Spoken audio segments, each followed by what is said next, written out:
તમે તાલના મોડલથી એ સમજી શકો છો, લય, માત્રા, લય અને તાલના મોડલથી પણ ધારો તો સમજી શકો છો, સ્વર, રાગ અને ગીતના મોડલથી પણ ધારો તો સમજી શકો છો, સૃષ્ટિના આખો વિકાસનો ક્રમનો આ બધો આઈડિયલ મોડલ છે, જેમાં આપણો બ્રહ્મનો પ્રિન્સિપલ જ કામ કરી રહ્યો છે કે એક અનેક કેવી રીતે થાય છે. ખાલી પરખ હોવી જોઈએ.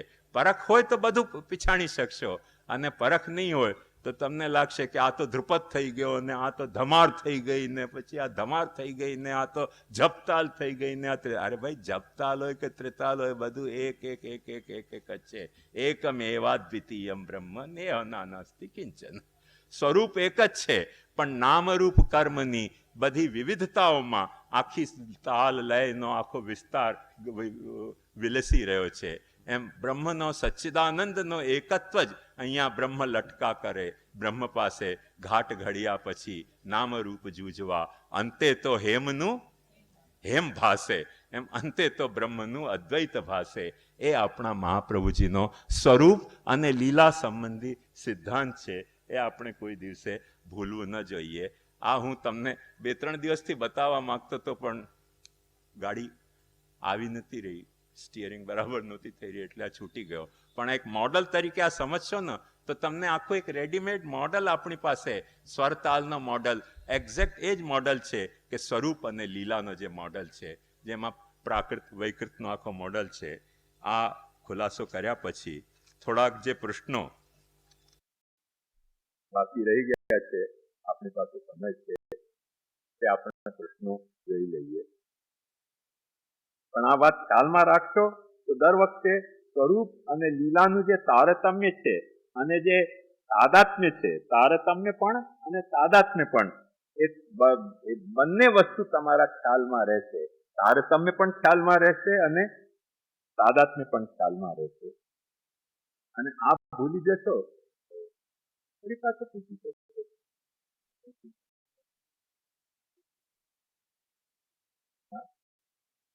હમણાં આ પ્રશ્ન લઈ લો. કોઈ જીવ એવો હોય કે જે સમગ્ર સૃષ્ટિના અને સૃષ્ટિકર્તાના તત્વજ્ઞાનને શ્રવણ કરવામાં કે અધ્યયન કરવામાં રુચિવાલો હોય અને તેને સહેજ રીતે સ્વીકારવાની વૃત્તિ પણ ધરાવતો હોય, ને આ પ્રક્રિયા દ્વારા તેને પ્રભુની મહાનતા પણ તેના કારણે હૃદયમાં દૃઢ હોય, પરંતુ તત્વજ્ઞાનની પ્રક્રિયાનું એક્ઝેક્ટ રીતે બુદ્ધિથી ન સમજી શકતો હોય તો આવા જીવને ભાગવતના શ્રવણ પઠન પ્રેમ દ્વારા પ્રકટ થશે કે નહીં? અને થશે તો જે જીવ બુદ્ધિથી તત્વજ્ઞાન સમજી શકતો હોય તેને જે પ્રેમથી ભાગવત દ્વારા પ્રકટ થશે તેમાં ન્યૂનાધિકપણું રહેશે કે સમાન રહેશે?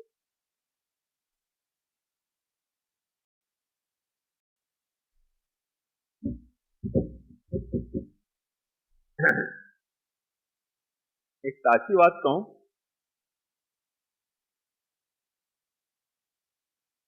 તમારા સૌરાષ્ટ્ર પ્રદેશના બહુ મોટા ભાગ્ય છે, સાધારણ ભાગ્ય નથી. અમારા મુંબઈમાં કેટલા બધા કીર્તનની ક્લાસો ચાલે છે, ઘણા બધા લોકો કીર્તન શીખે છે, પણ અમારે ત્યાં જેવી રીતે સહેજ બધા રીતે પખાવજ પણ વગાડે છે, ઝાંઝ પણ વગાડે છે, કીર્તન પણ ગાય છે, એ પખાવજમાં આડ કુવાડ પણ લઈ લે છે, ગીત સોગંદ પણ કરી લે છે.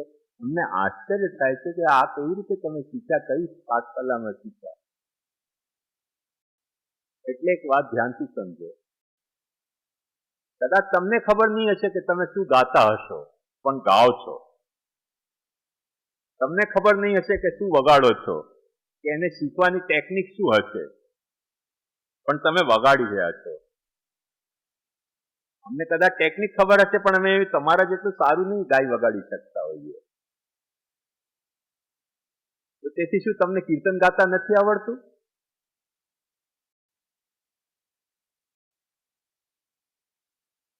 હું રાજકોટ હતો, મોટા ભાગે રવિન્દ્ર બાવાના દેશીજીના વિવાહની વાત છે. મને વર્ષ યાદ નથી, પણ દેશીજીના વિવાહની વાત છે. તે અમારી જ્ઞાતિના જ સંગીતના બહુ સારા જાણકાર, પોતે પરફોર્મિંગ આર્ટિસ્ટ છે. બે જણા મારી બાજુમાં બેઠા હતા અને ત્યાં રસ્તાઓમાં કીર્તન ચાલી રહ્યા હતા. એ માત્રા ગણવા બેઠા કીર્તન. થોડીક વારમાં ગભરાઈ ગયા. આ લોકો સમ ઉપર આવી કેવી રીતે જાય છે? જે પ્રોફેશનલ આર્ટિસ્ટ છે અમારી જ્ઞાતિના. હું ત્યાં બાજુમાં, અમે ત્રણેય જણા બાજુમાં બેઠા હતા. લોકો નર્વસ થઈ ગયા કે આ બધા ગામઠી લોકો સમ ઉપર આવી કેવી રીતે જાય છે? આપણને તો ગણતા પંચાયત થાય.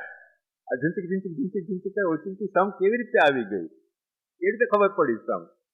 એમણે કહ્યું કે તમે શાંતિથી બેસો ને, ગણો માત્રા.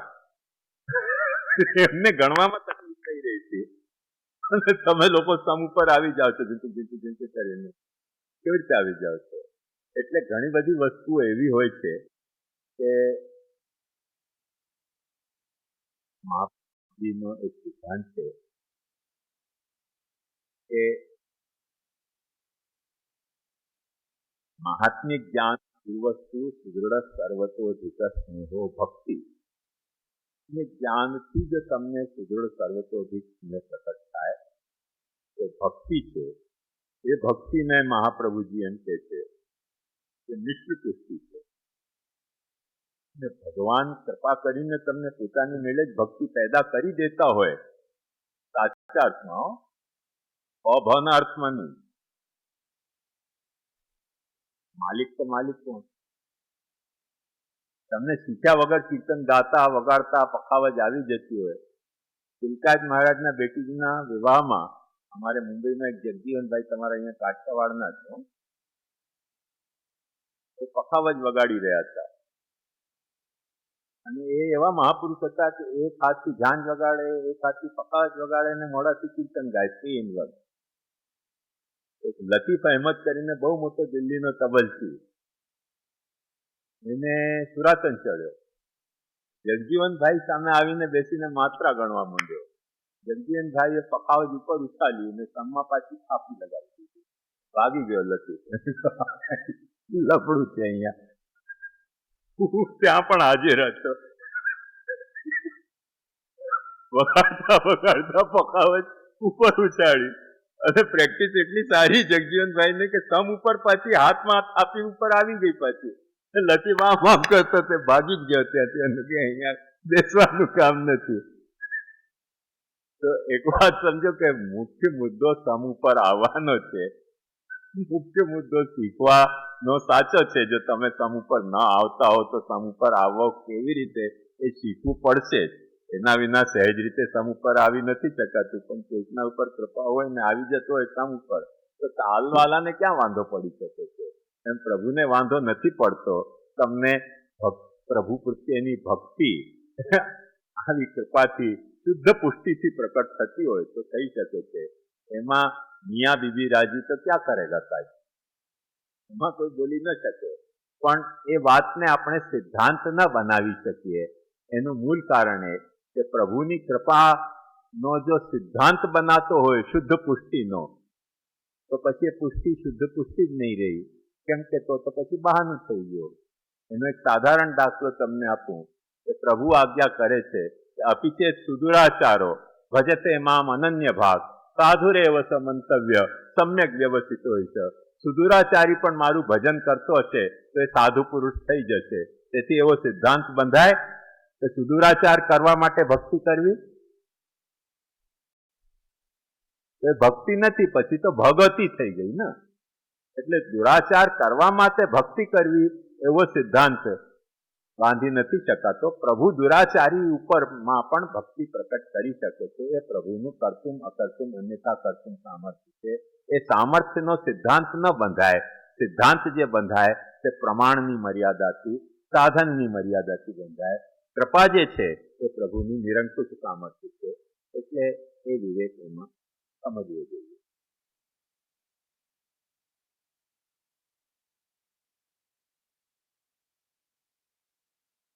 શ્લોક નંબર 6. તેમાં 5 અવિદ્યા સેવામાં ઉપયોગી હોવાથી તેની વિસ્તૃત અનાવત કરવાની વિનંતી.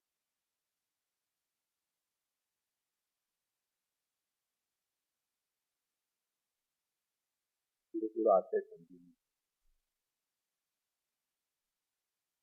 સર્ગમાં જીવોની ઉત્પત્તિ એ સૌથી અગત્યની બાબત છે. સર્ગની રચનાઓમાં એકકોષી જીવ અને અનેકકોષી જીવોમાં આત્મતત્વનો એક જ અણુ હોય છે કે પછી અનેક કોષો વાલો મનુષ્યનો જીવ કંઈક વિશેષ આત્મા હોય છે. શ્રી વલ્લભે બધા જ અંગોને પ્રભુની સેવામાં વિનિયોગ કરવાની આજ્ઞા કરી. એક વાત સમજો કે તમે કોષની ચિંતા કરી રહ્યા છો કે અનેક કોષી આ સાયન્ટિફિક ક્વેશ્ચન છે ને, સાયન્સ વાળાનો છે, સાયન્સ વાળાનો છે. તો એક વાત ધ્યાનથી સમજો કે કોષ અનેક હોય તો કોષ એક હોય. કૃષ્ણ સજીવ કોષો એક છે કે અનેક છે મુદ્દો એ નથી. આત્મા ની બાબતમાં આપણો એક ખોટો અભિગમ એવો થઈ ગયો છે કે આત્મા જીવ છે. ધ્યાનથી સાંભળો વાતને. આત્મા જીવ નથી, જીવ આત્મા હોય છે. આત્મા જીવ નથી હોતો, કેમ કે આત્મા શુદ્ધ ચેતના છે. શુદ્ધ ચેતનામાં શુદ્ધ ચેતનાનું જીવ હોવું જરૂરી નથી, કેમ કે શુદ્ધ ચેતનાનું જીવ હોવું જરૂરી હોય તો ભગવાન પણ જીવ કહેવાશે.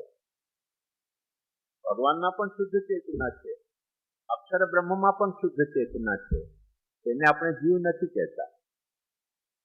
જે સજીવ એક કોષ કે અનેક કોષ છે એ જીવિત કોષ છે. જીવિત કોષનો આત્મા સાથેનો એટલો બધો ઘનિષ્ઠ તાદાત્મ્ય નથી. એનું એક કારણ સમજો. પેલી શું કહેવાય, ઢેળ ગિરોલી, ઢેળ ગરોલી. જે ઢેળ ગરોલી હોય એ ઢેળ ગરોલીની પૂંછડી તૂટી જાય તો પણ જીવિત રહે છે કે નથી રહેતી? હાલતી રહે ને, એ હાલતી રહે. તેથી પૂંછડીમાં એક નોખો આત્મા અને ઢેળ ગરોલીમાં એક નોખો આત્મા, બે આત્માની જરૂરત છે? બે આત્માની જરૂરત નથી. હવે એવી ઘડિયાળ બનતી ઓછી થઈ ગઈ. પહેલા ઘડિયાળ ટેબલ ક્લોક બનતી ને એમાં એક અર્ધચંદ્રાકાર કાળો હતો તો ઘડિયાળને ફાસ્ટ સ્લો કરવામાં. એ ઘડિયાળ એક વખતે ઓચિંતી બંધ પડી ગઈ. પછી એને એક વિચાર આવ્યો કે આ ઘડિયાળ કેમ બંધ પડી ગઈ હશે. એ બધી સ્ક્રૂ ઢીલા કરીને જોયું તો એમાંથી એક માખી નીકળી મરેલી. પછી એને લાગ્યું કે ઓહો, હવે સમજ પડી, આ માખી ઘડિયાળને ચલાવી રહી હતી, એ મરી ગઈ તેથી ઘડિયાળ બંધ થઈ ગઈ. માખી તો ઘૂસી જાય, પેલી અર્ધચંદ્રાકાર હોય એમાંથી ઘૂસી ગઈ માખી ને મરી ગઈ અંદર. એ માખી કઈ ઘડિયાળને ચલાવી નહીં રહેતી, ઘડિયાળ મેકેનિકલી ચાલી રહી હતી, સજીવ રૂપે નથી ચાલી રહી. તો ઘણી બધી ચાલતી વસ્તુઓ સજીવ હોય તેવું જરૂર નથી, ઘણી બધી સજીવ વસ્તુઓ આત્મા હોય તેવું જરૂરી નથી. આત્મા એક જુદો ફિનોમિના છે અને સજીવ હોવું એક જુદો ફિનોમિના છે. પૂંછડી પણ જીવિત રહેતી હોય છે. અને હમણાં જ 10-15 દિવસ અગાઉ જ સાયન્ટિસ્ટોએ આખી બ્રેનની સ્કેન કરીને એક રિઝલ્ટ બહાર પાડ્યો છે કે જે માણસ બેહોશ હોય, મરતા પહેલા જે બેહોશીમાં કોમામાં જાય છે, તેને આપણે કંઈ પૂછીએ તો જવાબ આપી નથી શકતો. એની જે ઈચ્છા હોય તે મુજબ એ કાર્ય પણ કરી શકતો નથી.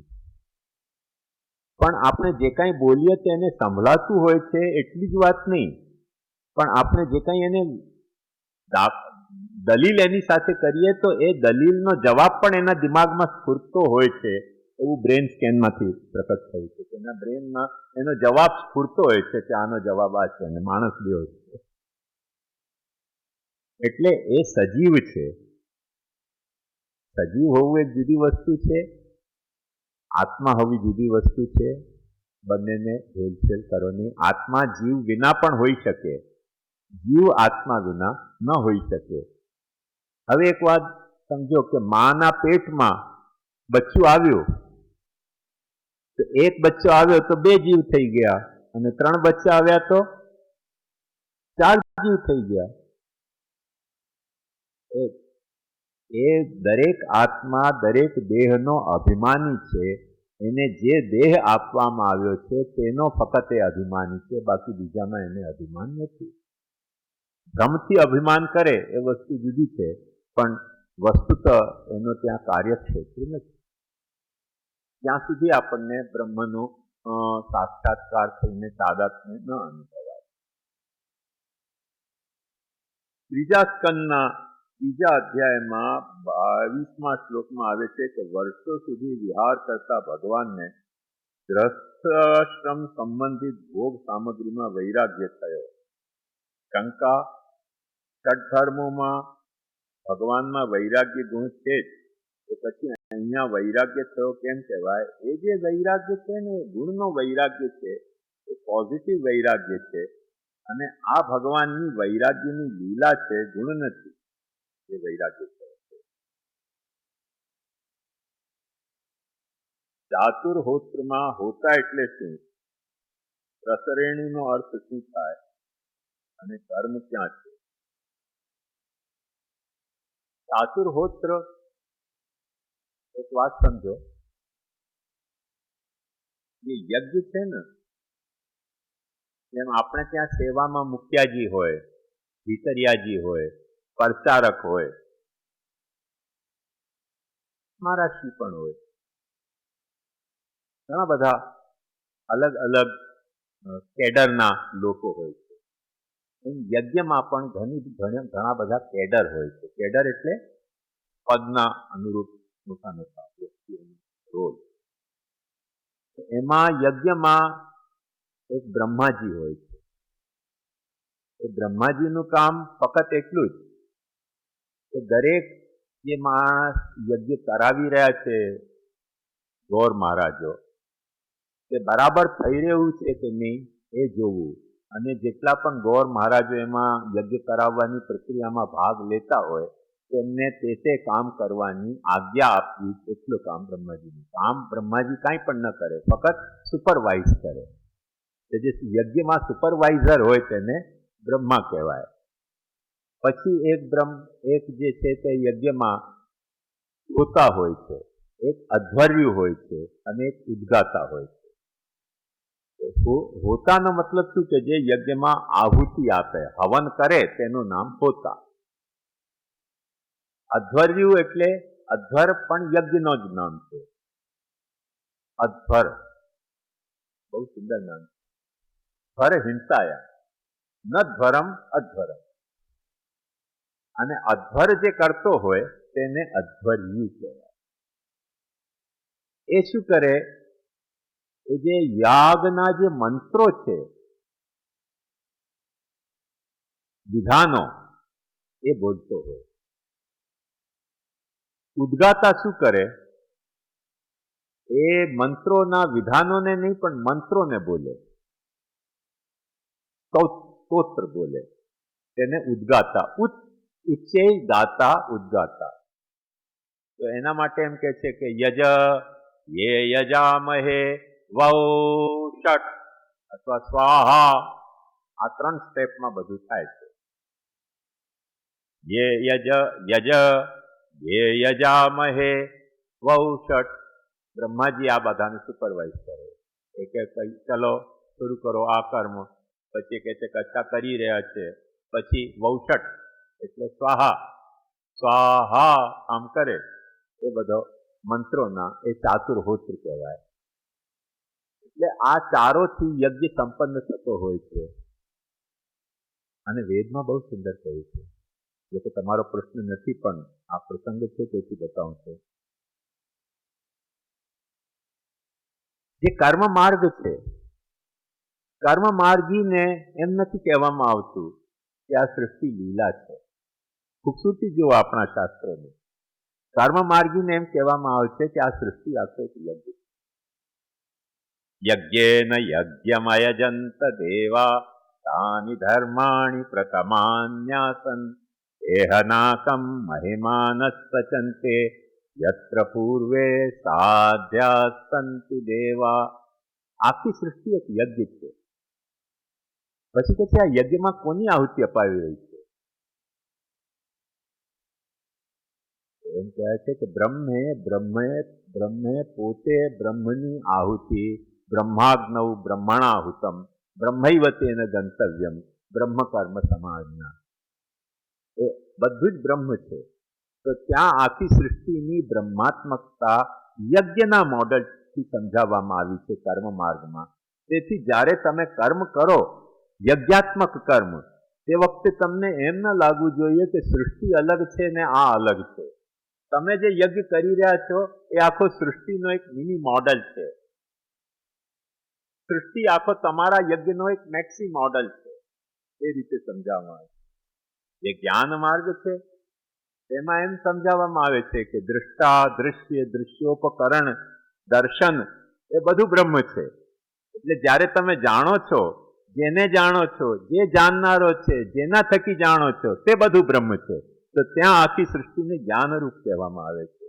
અને જ્યારે તમે ભક્તિ કરો છો તે વખતે આખી સૃષ્ટિને લીલારૂપ કહેવામાં આવે છે. કે જે વખતે તમે સેવા કરો તે વખતે તમને એમ સ્ફુરિત થવું જોઈએ કે જે હું પ્રભુની સેવા કરું છું એ સેવા આખી સૃષ્ટિનો એક મિની મોડલ છે અને આખી સૃષ્ટિ મારા સેવાનો જ વિસ્તાર છે. જે વાતને અનુલક્ષીને હું તમને વારે ઘડીએ કહી રહ્યો છું કે ભાગવતને તમને તમારા ઠાકુરજીમાં દર્શન કરતા આવડવું જોઈએ. જેની તમે સેવા કરી રહ્યા છો તેની આ આખી સૃષ્ટિ લીલા છે. એ જો તમને વાત પૂરે તો જ્યારે તમે ભક્તિ કરો ત્યારે દરેક વસ્તુનો ઉપદેશ લીલા તરીકે આપવામાં આવે છે. જ્ઞાન કરો તો દરેક વસ્તુનું જ્ઞાન તરીકે ઉપદેશ આપવામાં આવે છે. કર્મ કરો તો દરેક વસ્તુનું કર્મ તરીકે ઉપદેશ આપવામાં આવે છે. એક પદ્ધતિ છે કે જેથી તમારા જીવન, તમારી સમગ્રતા અને તમારી સાધનામાં બે કમ્પાર્ટમેન્ટ ન થઈ જાય. તમારી સાધના તમારા જીવનની સમગ્રતા હોય, તમારા જીવનની સમગ્રતા તમારી સાધનામાં આખી કોન્સન્ટ્રેટ થાય. એ આખો અભિગમ છે શાસ્ત્રોનો. કર્મ, જ્ઞાન, ભક્તિના ઉપદેશ વડે, યજ્ઞના ઉપદેશ વડે એ આખો એ અભિગમ હોવાથી બ્રહ્મા ત્યાં આવીને બેસી જાય છે. જે સૃષ્ટિનો કરતા બ્રહ્મા છે ને તે તમારા યજ્ઞમાં પણ કરતા છે. પછી सृष्टि की भाव ये है कि जो यज्ञ कर रहे हो वाको ये ब्रह्मा है, वहां सृष्टि में भी वही ब्रह्मा है स्वयंभू. ऐसे यहाँ भी આપણે ત્યાં પણ જે એવું છે કે જે સૃષ્ટિનો ઉત્પાદક છે તે આપણા ઘરમાં સિંહાસન ઉપર બિરાજી રહ્યો છે. જે સૃષ્ટિનો સંચાલક છે તે આપણે ત્યાં લીલામાં સિંહાસન ઉપર બિરાજી રહ્યો છે. તો આપણે આપણા ઠાકુરજીને જગાડીએ છીએ, પહોળાવીએ છીએ. પ્રબોધની એકાદશીને આપણે ઠાકુરજીને જ્યારે જાગરણ કરાવીએ તેમાં સ્પષ્ટ એમ કહેવામાં આવે છે ઉત્તિષ્ઠોત્તિષ્ઠ ગોવિંદ ત્યજ નિદ્રામ જગતપતે ત્વયી સુપ્તે જગન્નાથ જગત સુપ્તમ ભવેદિદમ. તું પોઢતો રહેશે તો જગત પોઢી જશે, તું જાગશે તો આખું જગત જાગશે. એ કોને આપણે કહી રહ્યા છે? તમારા ઘેર બિરાજતા તમારા ઠાકુરજીને તમારે કહેવાનું છે. હવેલીના ઠાકુરજીને નહીં, તમારે ઘેર બિરાજતા ઠાકુરજીને તમારે એમ સિંહાસન હલાવીને કહેવાનું છે કે ઉત્તિષ્ઠોત્તિષ્ઠ ગોવિંદ ત્યજ નિદ્રામ જગતપતે. એ ભાવ તમને ક્યારે સ્ફુરિત થશે કે જ્યારે ભાગવતને તમને તમારા ઠાકુરજી સાથે જીશો, ભાગવતને તમે તમારા ઠાકુરજીમાં જોશો, તમારા ઠાકુરજીને તમે ભાગવતમાં જોશો તો આખો ભાવ જગત તમને જાગવાનો આવશે, ઠાકુરજીને જગાડવાનો. હવે તારે જાગવું જોઈએ. જાગને જાદવા કૃષ્ણ ગોવાલિયા, તુજના ધૂનમાં કોણ જાશે? એ ભાવ તમને જાગવો જોઈએ ઠાકુરજીને જગાડતી વખતે. એ આખી એક દૃષ્ટિનો અભિગમ છે કે જે સૃષ્ટિમાં છે યત પિંડે તત બ્રહ્માંડે, યત બ્રહ્માંડે તત પિંડે. એ આખી એક દૃષ્ટિ છે. અને રસરેણુ એ બહુ ટેકનિકલ અર્થ છે. તમને કહું તો પણ બહુ મજા નહીં આવે, પણ સાંભળવું હોય તો બતાવી દઉં કે પરમાણુનો વસ્તુનો વિભાજન કરતા જઈએ, જેના પછી વિભાજન ન થાય તેને પરમાણુ કહેવાય. એવા બે પરમાણુ મળે તો એ ગણુક કહેવાય. એવા 3 ગણુક મળે તો એક ત્રસરેણુ કહેવાય. એ રીતની વાત નથી, બહુ કડાકૂટની વાત, સમજવામાં સારી છે. આપણે ઠાકોરજીના ચરણોમાં તુલસી સમર્પીએ છીએ. ભાગવત ઠાકોરજીનું નામાત્મક સ્વરૂપ છે. તો ભાગવતજીના પૂજન વખતે પુષ્પ ફલ ભોગ ધરીએ છીએ તો તુલસી શા માટે નહીં? એક વાત સમજો કે તુલસી જે છે ને,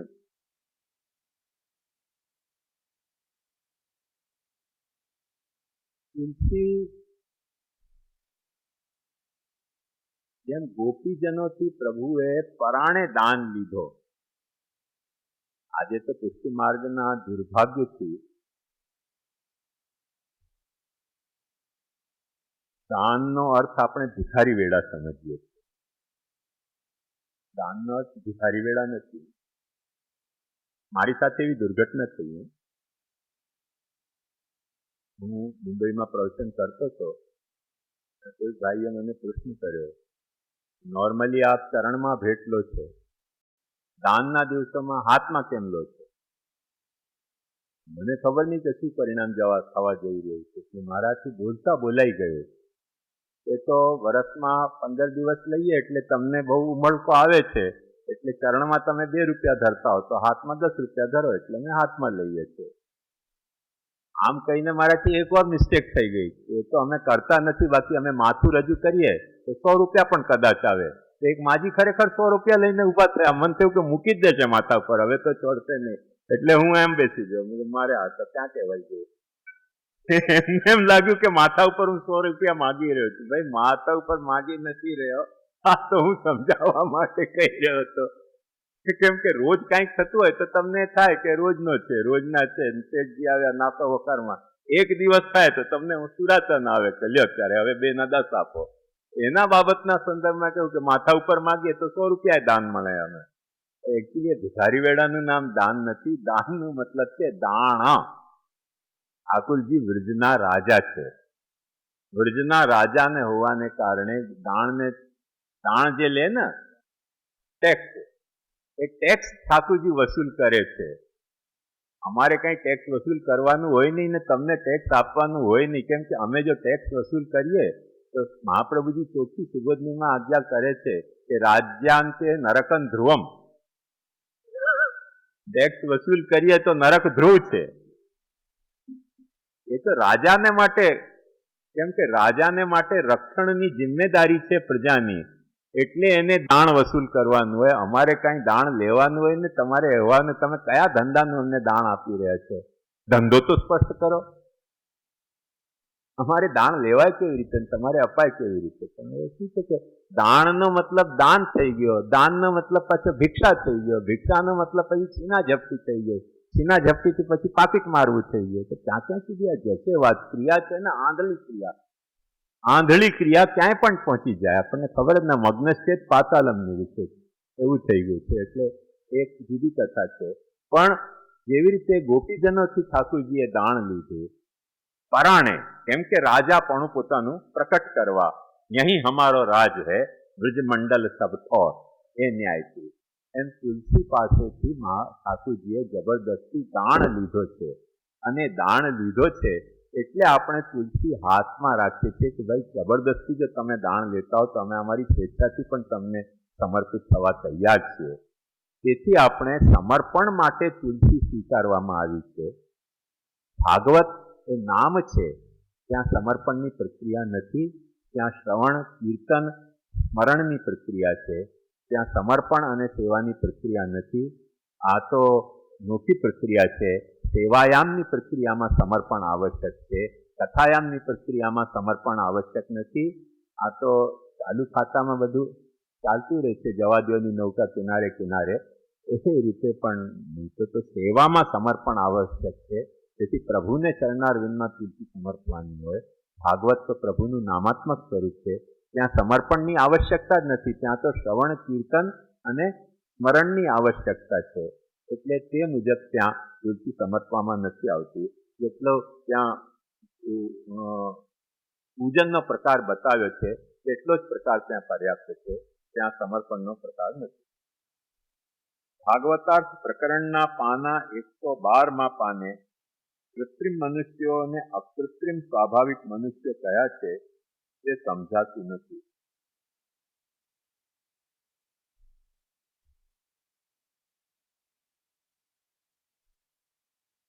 સૃષ્ટિ લીલાના પ્રકરણમાં નિષાદ વગેરે ઘણા બધા કૃત્રિમ મનુષ્યોના વર્ણન આવે છે. એ સૃષ્ટિની પ્રક્રિયામાં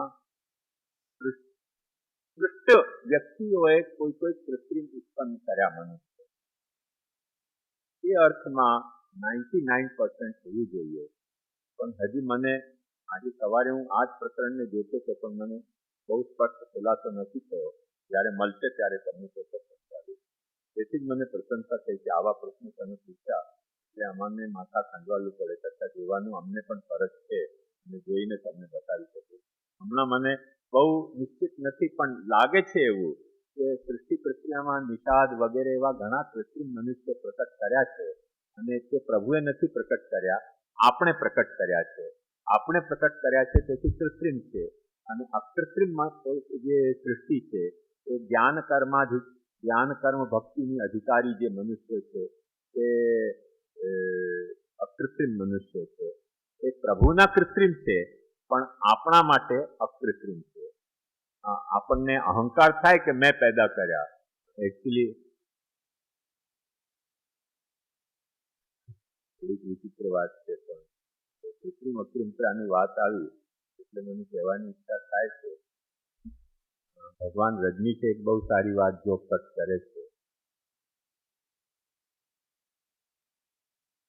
કોઈ પણ સંતતિ કોની છે એનો બાને વિશ્વાસ હોય છે અને પિતાને ફક્ત શ્રદ્ધા જ હોય છે.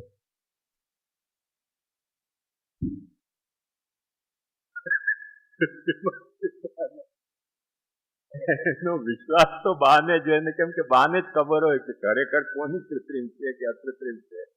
પિતાને તો શ્રદ્ધા રાખ્યા વિના છૂટકા નથી કે તારી તો ચાલ મારી. અહંતા રાખી છે, મમતા રાખી છે તો માની લેવાનું હોય ને, ત્યાં ભાઈ છે મારી.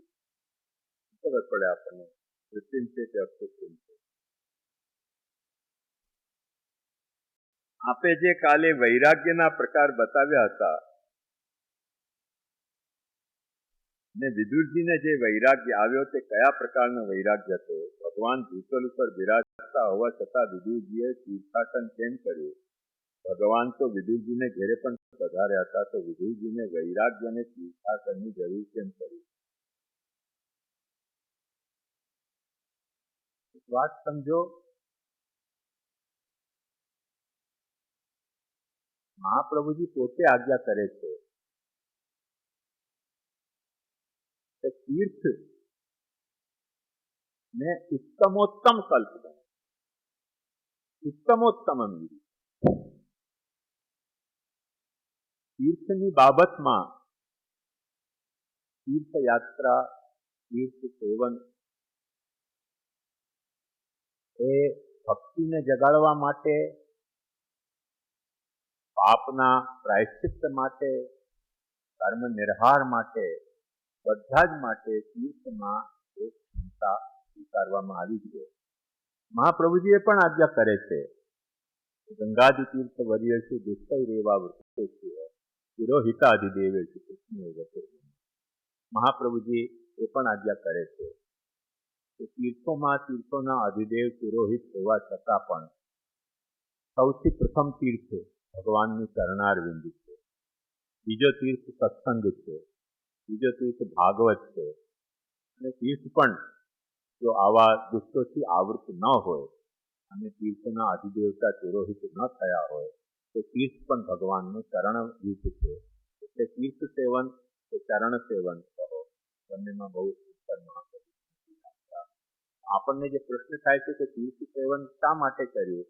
કેમ કે તીર્થમાં આપણને ગૌણ બુદ્ધિ થાય, અને ગૌણ બુદ્ધિને મહાપ્રભુજી સ્વીકારતા નથી. મહાપ્રભુજી તીર્થને ઉત્તમોત્તમ માને છે. અને એક વાત ધ્યાનથી સમજો કે 52 વર્ષ મહાપ્રભુજી ભૂતલ ઉપર બિરાજ્યા, એમાં 30 વર્ષ સુધી તો મહાપ્રભુજી પોતે તીર્થયાત્રા જ કરી છે. તીર્થયાત્રા જ કરી છે. એટલે દરેક તીર્થમાં તીર્થ સકલ સનાથ સીધા છે ને આપણે તીર્થયાત્રા જ કરી છે. તો તીર્થની માટે આવો ગૌણ ભાવ પ્રાપ્ત જરૂરી નથી. અને વૈરાગ્ય કેવો હતો તો મહાપ્રભુજી એક વાત ચોક્કસ આજ્ઞા કરે છે કે તીર્થમાં જો તમે તમારો અહીંયાનો કચરો લઈને જાઓ છો ગંગાદિ તીર્થ વર્યેષુ દુષ્ટૈરેવા વૃતેષ્ટિહ, એ દુષ્ટ તમે છો. એટલે તીર્થનો માં અહીંયાનો કચરો લઈને નહીં જાઓ. તીર્થને ભિખારી વેડાના સાધન નહીં બનાવો. તીર્થને કમાણીનું સાધન ન બનાવો. ભાગવત પદ્મ પુરાણમાં કે કયા પુરાણમાં ચોખ્ખું લખ્યું છે કે તીર્થયાત્રાના નામે જે લોકો બ્રાહ્મણ ધન યાચના કરે છે એ માતાના સાથે વ્યભિચારનો પાપી છે. અને પુષ્ટિ માર્ગની એક ખાસિયત છે કે આપણે તીર્થયાત્રાના નામે જ પૈસા માંગીએ છીએ.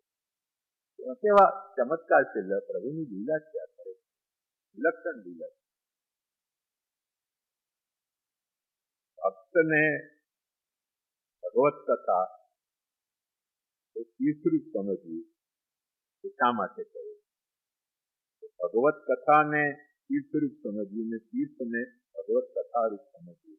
એનું કારણ કે તીર્થોમાં ભગવાને પોતાની લીલાઓ કરી છે, ત્યાં કથાઓ થઈ છે, એનું સ્મરણ આપણને થાય. એ સ્મરણની આપણને પાછી એ ઉદ્બોધન થાય. એ કથા જેવો જ આપણનો ભાવ ત્યાં સંચિત થતો હોય. પ્રોવાઇડેડ તીર્થમાં તીર્થરૂપતા જલવાણી હોય તો. એ વાત તો ભાગવત ઉપર પણ લાગુ થાય છે કે ભાગવત પણ જો આજીવિકા માટે કરવામાં આવે, ફંડફાલા કરવામાં આવે તો ભાગવત પણ પછી તીર્થરૂપ નહીં થઈને મહાપ્રભુજી ચોખ્ખી આજ્ઞા કરે છે કે પરમ અત્રેકો મહાન દોષ. ભાગવતમાં એક મહાન દોષ છે. કમાણીનો એ સૌથી સરળ સાધન. 5 રૂપિયા લગાવવા ન પડે ને ધંધો ચાલે સરખો ભાગવતના નામે. એક ભાગવતમાં એ મહાન દોષ પણ છે. ઘણા બધા ગુણોની સાથે એક મહાન દોષ ભાગવતમાં છે. એને કમાણીનું સાધન એવું વિધાઉટ ઇન્વેસ્ટમેન્ટ પ્રોફિટ, અને 100% પ્રોફિટ નહીં, 100% પ્રોફિટ તમને થવા માંડે ભાગવતમાં. એક મહાન દોષ પણ ભાગવતમાં છે. હવે આપણે કહીએ છીએ કે દોષ ન જોવા, પણ મહાપ્રભુજીએ જોયા છે. દોષ તો મહાપ્રભુજીએ જોયા છે. ભગવાનના મુખારવિંદ વાણી રૂપ વેદ છે, અને વેદને સુપર્ણ શા માટે કહેવામાં છે? સુપર્ણ એટલે શું તે સમજાવું. એટલે પક્ષીઓને ગરુડને સુપર્ણ કહેવામાં આવે છે. અને પ્રભુનું વાહન ગરુડ છે. પ્રભુનું વાહન ગરુડ છે. એ ગરુડને આપણે ત્યાં વેદ રૂપ, પ્રભુ વેદરૂપી ગરુડ ઉપર સવાર થઈને ત્યાં પધાર્યો છે. ત્યાં એટલે જે ખોપડીમાં પધાર્યો છે. વેદરૂપી વાણી, વેદ વાણી રૂપ ગરુડ ઉપર સવાર થઈ.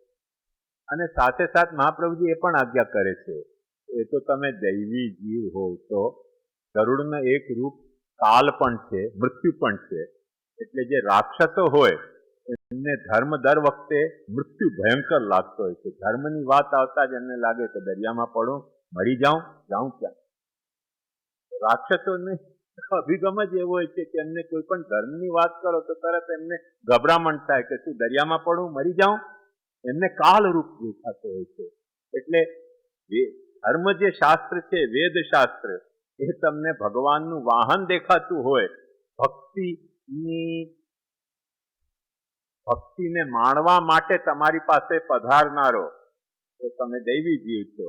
અને વેદના કહેલા ધર્મ તમને મૃત્યુરૂપ લાભતા હોય કે આ તો મર્યા, હવે આવી આ વાત, હવે સાચું બોલવું પડશે, હવે જૂઠું બોલીએ તો કામ નહીં ચાલે, અને મરી ગયા સાચું બોલ્યા તો પછી મહાપ્રભુજી કહે છે કે આસુરોને વેદ જ કાલરૂપ દેખાતો હોય છે, યમરાજ રૂપ દેખાતો હોય છે. એટલે એની બાબતમાં મહાપ્રભુજી એક ઓર સુંદર વિધાન કર્યો છે. ભક્તને ગરુડ ઉપર બિરાજીને ભગવાન પધારે એવા દર્શન થાય છે, અને અસુરને ભગવાન ને લઈને ગરુડ આવી રહ્યો છે એવો દર્શન થાય. આવ્યો ગરુડ. અમારે ત્યાં હતી કે નહીં મને ખબર નહીં. અમારે મુંબઈના એક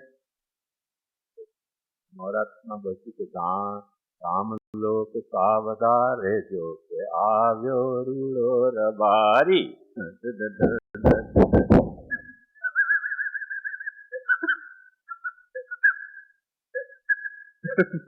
ધર્મ આવે ને અને તરત આસુરોને એમ થાય કે ગામ રૂપ સાવધારે જો કે આવ્યો ગરુડ રબારી. એ મતલબ કે સમજી જવાનું કે કોણને સાવધાન રહેવું છે એમાં. મને લાગે છે 7 વાગ્યા. તમારા પ્રશ્નો જેટલા હતા એનો યાવત છે કે ખુલાસા કર્યો ને હજી એ સારા પ્રશ્નો આવ્યા જ હશે. આપણે કાલે કરીશું ચોક્કસ. સૃષ્ટિ લીલા સર્ગ લીલાનું ચાલી રહ્યું છે. આજનો પ્રકરણ આપણે અહીંયા સમાપ્ત કરીએ. આશ્રય પદની જાણકારી હૃદયન ચરણન તેરો ભરોસો હૃદયન ચરણ